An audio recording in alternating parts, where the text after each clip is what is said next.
Komentimi përsosur I Kuranit. Gjuzi I 29.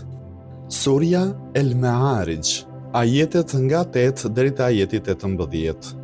يوم تكون السماء كالمهل وتكون الجبال كالعهن ولا يسأل حميم حميما يبصرونهم يود المجرم لو يفتدي من عذاب يومئذ ببنيه وصاحبته وأخيه وفصيلته التي تؤويه ومن في الأرض جميعا ثم ينجيه كلا إنها لظى نزاعة للشوى تدعو من أدبر وتولى وجمع فأوعى.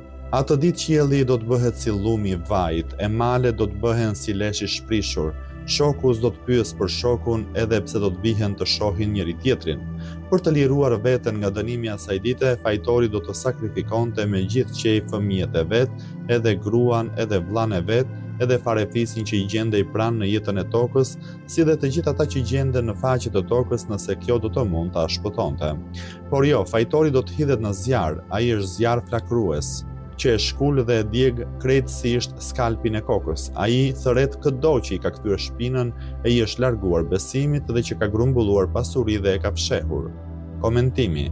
Dita kur asnjë mik nuk pyet për mikun. Këto ajete plotësojnë diskutimet e ajeteve të kaluara në lidhje me ditën e gjykimit dhe kiametin, duke dhënë një shpjegim dhe sqarim më të plot. Ajetet 8 dhe 9 thon: atë ditë qielli do të bëhet si llumi I vajit e malet do të bëhen si lesh I shprishur. Fjala El Muhlu është përdorur me kuptimin e metalit të shkrirë si bakri, floriri e të tjerë, ndonjëherë përdoret edhe me kuptimin e llumit të vajit, këtu përshtatet më shumë me kuptimin e parë edhe pse nuk ndryshojnë shumë nga njëra tjetra. Fjala El Aihnu është përdorur me kuptimin e leshit të shprishur me ngjyrë. Po, atë ditë qiejt do të shpërbëhen dhe do të shkrihen, kurse malet do të shtypen. Më pas, me anë të erës së fuqishme, do të shpërndahen në hapësirë si lesh I shprishur të cilin era e fortë e mbart me vete. Meqense malet kanë ngjyra të ndryshme, është krahasuar me leshtrat e ngjyrosur, pas këtij shkatrimi do të krijohet një botë e re dhe njerëzit do të fillojnë nga fillimi jetën e tyre të re. Kur të ndodhë ringjallja në atë botë të re nga llogaridhënia e njerëzve për veprat që kanë kryer, do të krijohet një klimë të tmerrshme. Secili do të mendojë vetëm për veten e vet, shoku s'do të pyes për shokun. Secili mendon të shpëtojë veten e tij ashtu siç është thënë edhe në surën Abese në ajetin 37, atë ditë secilit njeri I mjafton çështja e vet. Nuk është se aty nuk I njohin shokut e ngushtë, madje qëllimisht do t'ua tregojnë shokut e ngushtë, por secili do të jetë I zënë me çështjet e veta, edhe pse do të vihen të shohin njëri tjetrin.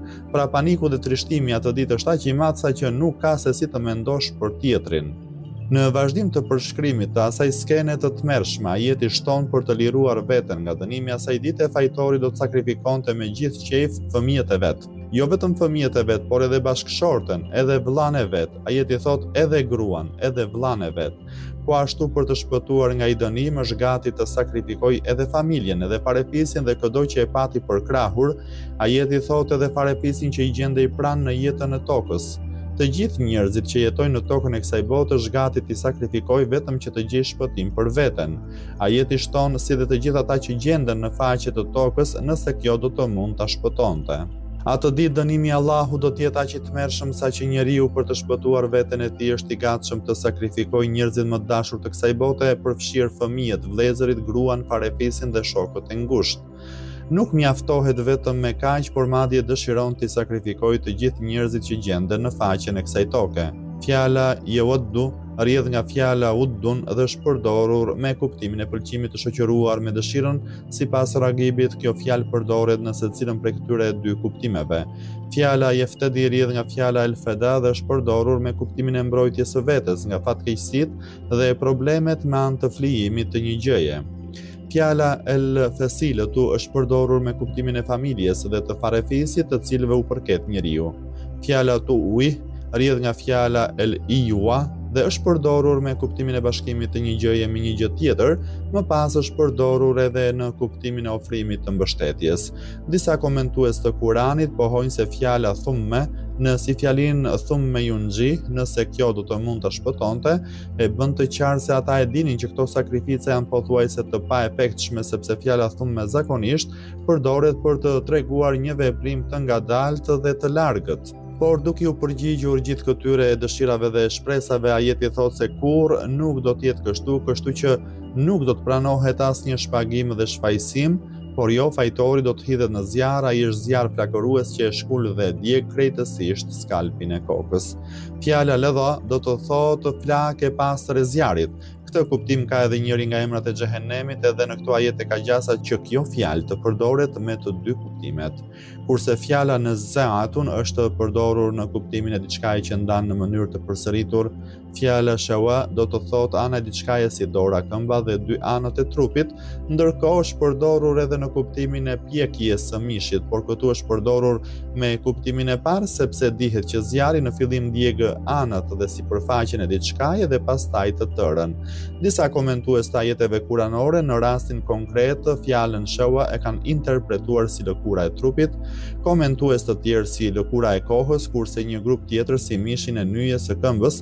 Të gjitha këto kuptime përmblidhen në kuptimin e gjerë për të cilin diskutuam më sipër, por çuditërisht, me gjithë këto fatkeqësi dhe vuajtje këtu nuk ka vdekje.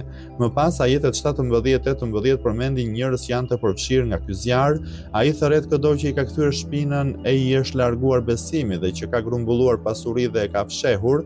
Në këtë mënyrë ky zjarr flakërues me fuqinë e tërheqjes tërhet dhe fton nga vetja ata njerëz që ja kanë kthyer shpinën besimit dhe nuk kanë hequr dorë nga mashtrimi ndaj Allahut dhe të dërguarit, fton ata njerëz që gjithnjë kanë qenë të zënë me grumbullimin e pasurisë haram apo halal qoftë, pa i kushtuar vëmendje të drejtës së të varfërve apo pa e ditur fare filozofinë e kësaj begatie hyjnore të mallit dhe të pasurisë.